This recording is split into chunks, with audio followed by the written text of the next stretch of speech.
Kejadian ini berawal ketika korban dan pelaku yang sedang menikmati minuman keras terlibat pertengkaran yang mengakibatkan korban menendang dan memukul pelaku. Tak terima dengan perlakuan korban, pelaku kemudian menikam korban di bagian dada dan perut. Korban pun sempat dibawa ke rumah sakit untuk mendapatkan pertolongan, namun nyawa korban tidak tertolong.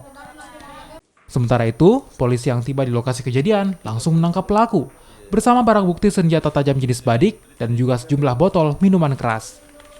Tersangka kini terancam pidana hukuman 15 tahun penjara.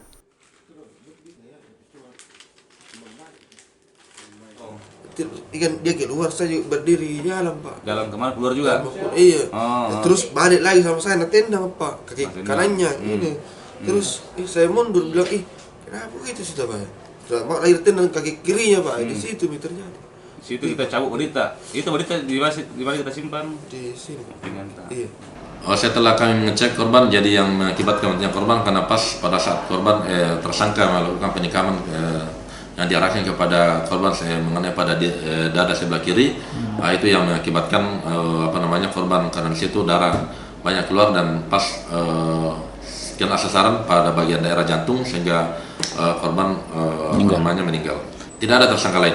Jadi ini pelaku tunggal, Pak ya? Pelaku tunggal, namun di situ ada beberapa teman minum sama-sama yang kami ambil keterangannya nanti jadi saksi.